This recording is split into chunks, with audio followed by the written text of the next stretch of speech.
बेटियां जीवन की आधार है और जब बेटियां लोगों को जीवन देने लगे तो उनके कह नहीं क्या। कुछ ऐसा ही कर दिखाया है ऊना के रहने वाली बेटी दामिनी ने। दामिनी बड़े से बड़े जहरीले सांप को पकड़ने में माहिर है। अपने पिता जितेंद्र कुमार से सांप पकड़ने की उन्होंने यह कला सीखी है और आज उसमें महारत हासिल कर ली है। ऊना कॉलेज में बीबीए फर्स्ट ईयर की छात्रा है। दामिनी की छोटी बहन भी सांप पकड़ने में माहिर है। दामिनी और उसके पिता जितेंद्र ने बताया कि वो सब काल भैरव और शिव भोलेनाथ के भक्त हैं और जिस तरह शिव भोलेनाथ का श्रृंगार ही है शेषनाग सर्प, तो इसलिए उनके आशीर्वाद से वो ये कारनामे कर पाते हैं। जब दामिनी की किस्से घर घर होने लगे तो जीवीसी अपडेट की टीम ने भी उनकी काबिलियत से आपको परिचित कराने का मन बनाया और आज ये एक स्पेशल इंटरव्यू आप सबके लिए है। उन्होंने बताया कि वन विभाग के पास सांप पकड़ने के औजार मौजूद नहीं है, इसलिए इसकी सेवाएं जितेंद्र व उनके परिवार से ली जाती हैं। उन्होंने सांप के कई जहरीले नस्लों के बारे में बताया, जैसे Russell viper, common crate, cobra, इस प्रकार के कई जहरीले सांप। उन्होंने सरकार से मांग की है कि ऊना हॉस्पिटल में सांप के काटे मरीज को बचाने के लिए उचित इलाज का प्रबंध किया जाए, क्योंकि अभी तक यहाँ उचित इलाज का प्रबंध नहीं है। ऊना हॉस्पिटल वाले उन मरीजों को पीजीआई रेफर कर देते हैं जो कि सांप के कांटे से पीड़ित होते हैं या हॉस्पिटल में इलाज के लिए पहुंचते हैं।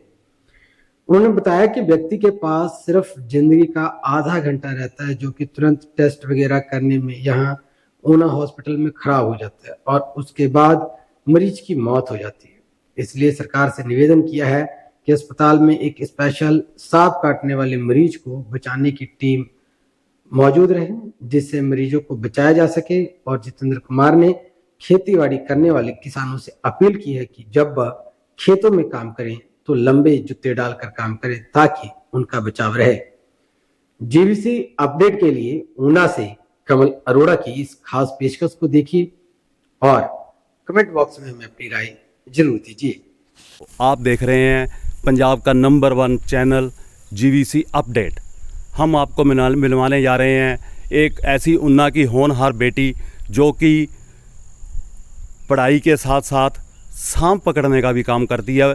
ये बीबीए फर्स्ट ईयर की छात्रा है और आज हम इनके घर इनसे मिलने आए हैं और हम इनसे करेंगे बातचीत कि इतने जहरीले सांप को ये कैसे पकड़ लेते हैं।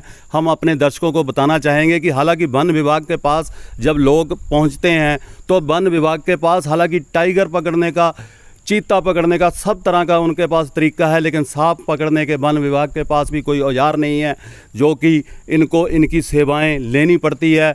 और हम बातचीत करवाएंगे दामिनी जी से। दामिनी जी, आपका जीवीसी अपडेट में बहुत बहुत स्वागत है। तो हम जानना चाहेंगे कि आप लगभग कितने समय से सांप पकड़ रहे हो? मेरे को 1 साल हो गया सांप पकड़ते। अच्छा, तो ये लगभग 1 साल से आप सांप पकड़ रहे हो और इतने जहरीले सांप पकड़े आपने, तो क्या आपको डर नहीं लगता? नहीं, सांप पकड़ने का भी तरीका है। तो ये आपने तरीका कहाँ से सीखा? मैंने अपने पापा से सीखा। अच्छा, अपने पापा से सीखा। तो आपके पापा भी लगभग काफ़ी समय से सांप पकड़ते हैं? हाँ जी, बिल्कुल, मैं जानता हूँ जितेंद्र कुमार जी, ये ऊना के अंदर बहुत मशहूर हैं। अभी आपने उनका ये काम आपने संभाल लिया है, ठीक है जी। तो यहाँ ऊना के अंदर लगभग कहाँ कहाँ तक आप जाए हो, क्योंकि ऊना हमारा बहुत काफ़ी बड़ा है, काफ़ी किलोमीटर में है, तो कहाँ कहाँ तक आप सांप पकड़ने के लिए जाए आए? तमांदरी। अच्छा, तमांदरी। वहाँ पापा कितने? हाँ, एक अभी फिलहाल आप भाखड़ा भी गए थे। हाँ, बड़ी। अच्छा, यानी कि कई डिस्ट्रिक्ट, ऊना डिस्ट्रिक्ट के अंदर बहुत गाँवों के अंदर आप सांप पकड़ के, तो क्या आपको सांप पकड़ के डर नहीं लगता? बिल्कुल भी नहीं। अच्छा, तो लगभग आज तक आप कितने सांप पकड़ चुके हो? मैं काफ़ी सांप पकड़ चुकी हूँ। तो जैसे आप पढ़ाई करने के लिए भी जाते हो, तो क्या स्पेशल लड़कियां बोलती हैं आपको कि आप ये लड़की सांप पकड़ने वाली आ गई है, कि डरती नहीं है? कुछ ऐसी बातें सुनने को मिलती हैं? हाँ, जब मैं जाती हूँ तो कई लोग मिलते हैं कि आप सांप पकड़ते हो, ऐसे बोलते हैं। अच्छा, हाँ, तो मैं अपने दर्शकों को बताना चाहूँगा कि ये शिव भोले के भगत हैं, काल भैरव के भगत हैं। ये सांप पकड़ते हैं क्योंकि इनका कहना है कि शिव भोलेनाथ का श्रृंगार है सांप, और ये जिंदा सांप पकड़ते हैं और उसको पकड़ के जंगल में छोड़ देते हैं। कभी भी इन्होंने सांप को मारा नहीं है। और हम ये जानना चाहेंगे कि क्या कोई कुछ मदद कोई देता है, कोई पैसा वगैरह देता है पकड़ने का? जैसे हम जाते हैं तो कोई अपनी मतलब दे दे तो हम वो जो पैसे हैं वो हम काल भैरव जी का भंडारा कराते हैं, वहाँ मतलब वो सेवा डाल देते हैं। वहाँ वो जो भी आपको पैसे मिलते हैं वो काल भैरव की सेवा में आप डाल देते हो, उसके भंडारा कराते हो। हाँ, 5 दिसंबर दिन मंगलवार सभी से निवेदन है कि भंडारे में ज़रूर आए। बहुत बहुत धन्यवाद जी आपका। और मैं जानना चाहूँगा कि आपके परिवार में कौन कौन है? मेरे मम्मी पापा, मैं, हम 3 बहनें हैं और एक भाई है। अच्छा, तो क्या आपके परिवार के दूसरे सदस्य, आपकी बहनें भी सांप पकड़ लेती हैं? हाँ, मेरी एक छोटी बहन है मेरे से, वो भी पकड़ लेती है। अच्छा, वो भी पकड़ लेती है। हाँ जी। तो मैंने कई बार देखा, अभी पीछे आपने एक लगभग 12 फुट का अजगर पकड़ा था। हाँ जी, हाँ जी। ठीक है, तो क्या इतना बड़ा अजगर पकड़ा तो डर नहीं लगा? नहीं, अच्छा, तो सांप और अजगर में क्या फर्क है? मतलब सांप बड़ा मतलब है, फ़र्क बहुत है। उसमें जहर होता है। अच्छा। और उसमें नहीं होता। अजगर में जहर नहीं होता, सांप जहरीले होते हाँ हैं। जी। कितनी किस्में होती हैं लगभग सांप की? सांप की तो अनेक प्रजातियां हैं, उसमें से जहरीली भी है और नहीं भी जहरीली। अच्छा, फिर तो उसमें हमारे यहाँ 3 प्रजातियां हैं। एक है कॉमन क्रैट सबसे ऊपर जो है, तो रसल वाइपर है एक, और एक है कोबरा, स्पेक्टिकल कोबरा। ठीक है, तो आप निरंतर ऐसे ही अपना कार्य जारी रखें। और हम प्रशासन को भी कहना चाहेंगे कि एक उन्ना की होनहार बेटी जिसको कहीं सम्मानित किया जाए, एक सम्मान दिया जाए, और बिना निःशुल्क लोगों की सेवा करते हैं और एक बहुत अच्छा कार्य करते हैं। कई लोगों की इन्होंने जान बचाई है। आज भी एक सांप अभी ये पकड़ के लेके आए हैं कहीं से। आज जो सांप पकड़ा है ये कहाँ से पकड़ा आपने? हमने कॉलेज से पकड़ा, कॉलेज अच्छा, के कॉलेज के पास से। ठीक है। हाँ। दोस्तों, हम अभी दामिनी के पिताजी से बात करेंगे। सर, जीबीसी में आपका बहुत बहुत स्वागत है। जी सर, सभी को जय काल भैरव जी की। सर नमस्कार जी।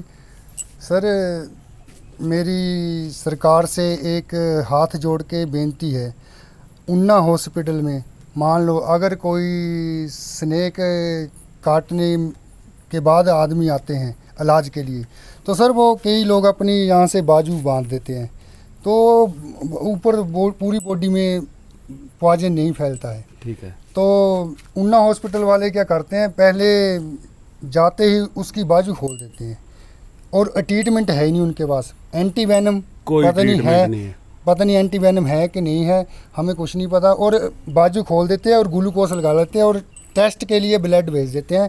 फिर सांप ने इसको हर्जिले सांप ने काटा है कि नहीं काटा है, बिना हर्जिले सांप ने काटा है। तो सर उसके बाद 20-25 मिनट लग जाते हैं जब तक बंदे की मृत्यु हो जाती है सर। और हमारी जो हिमाचल गवर्नमेंट है, इनकी एक स्कीम है, सांप काटने के बाद, मृत्यु के बाद जे 4-5 लाख रुपया SGM ऑफिस में जाकर फार्म जमा कराओ तो 4-5 लाख रुपया मृत्यु के बाद मिलता है।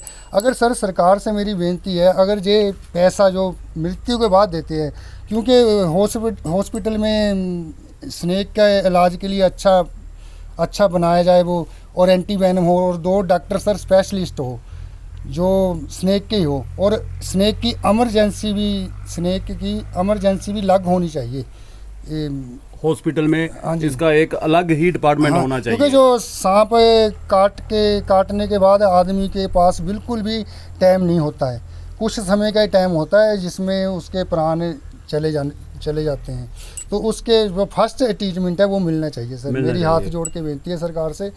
और जब भी किसी को सांप काटे तो वो झाड़ फूंक के चक्करों में मत रहे, क्योंकि इसका जो इलाज है वो एंटी वेनम ही है। एंटी वेनम ही है इसका इलाज। एंटी वेनम मौके पर मिलेगा तो जान बच सकती है, नहीं तो इसकी जान नहीं बच सकती। नहीं तो जान नहीं बच सकती। नहीं सर। तो हम अपने दर्शकों को बताना चाहेंगे कि उन्ना हॉस्पिटल के अंदर जब किसी को सांप डसता है तो वो लेके जाते हैं और वो काफ़ी टाइम वेस्ट टेस्ट करने में कर देते हैं, क्योंकि सांप काटने का इनके पास पूरा उपचार भी नहीं है यहाँ पे। तो जितेंद्र जी का कहना है कि एक अच्छे तरीके से एक स्पेशल तौर पे इसका ट्रीटमेंट किया जाए कि आदमी को कैसे बचाया जाए। यहाँ पे उन्ना हॉस्पिटल के अंदर जैसे ही वो पहले काफ़ी टाइम वेस्ट कर देते हैं उसको टेस्ट करने के लिए, फिर उसके बाद उसको पीजीआई रेफ़र कर देते हैं, क्योंकि इतना टाइम ही नहीं होता कि पीजीआई पहुंचने में लगभग 1.5-2 घंटे का समय लगता है यहाँ ऊना से, और रास्ते में ही आदमी की मृत्यु हो जाती है। और इसके लिए सरकार को चाहिए कि एक बेहतर ढंग से इस पे गौर करें, और यहाँ ऊना हॉस्पिटल के अंदर इसके बारे में एक स्पेशल तौर पे एक टीम बिठाई जाए कि जो सांप पकड़ने में जो काट के जो भी आदमी मरीज वहाँ पहुँचता है कि उसका अच्छे भले ढंग से ट्रीटमेंट हो सके।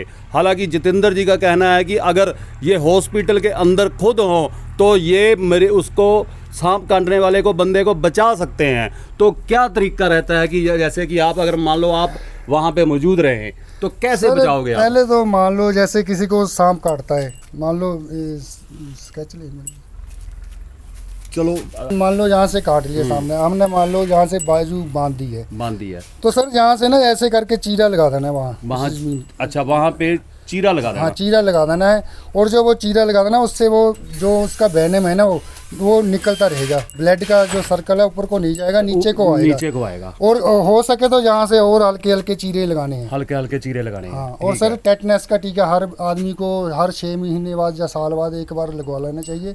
और जी जो भी मेरे जिम्मेदार लोग हैं खेतों में जाते हैं सर, वो अपनी सेफ्टी के साथ जाएं, क्योंकि हमारा जो रसल वाइपर है वो ज़्यादा खेतों में ही रहता है, और उससे ही काटने से ज़्यादा आदमी मरते हैं। जो रसल वाइपर है वो भागता नहीं है और थोड़ा एक जगह बैठा रहता है, और जैसे ही उनके पास कोई जाता है वो जिम्मेदार लोग जाते हैं तो उसको काट लेता है, उसको काट लेता है। और मेरी जिम्मेदारों से यही अपील है, अपने जो गम बूट आते हैं वो डाल के ही खेतों में जाएं, क्योंकि हमें खूब हमने गाय भैंसें रखी हुई हैं, मेरे बच्चे भी और हमारे पास भी हम सांप भी पकड़ते हैं, पर हम सांप से ऐसा नहीं डरते नहीं है सर। सांप तो काल है, काल है, सांप का दूसरा नाम काल है, उससे डरना ही चाहिए, और खेतों में गम बूट डाल के ही जाना चाहिए। बिल्कुल, अगर खेतों में कहीं भी काम करना है तो जो लंबे बूट आते हैं उसको डाल के जाएं और अपनी सेफ्टी रखें। सेफ्टी रखें। और सर मान लो अगर आपको सेफ्टी रखोगे तो ठीक है, अगर मान लो आपको स्नेक काट भी ले तो आप हॉस्पिटल में जाएंगे, ऊना हॉस्पिटल वाले तो पहले ही रेफर कर देते हैं, बिल्कुल ठीक है जी। और होशियारपुर में जाएंगे तो सर स्नेक का काटने का इलाज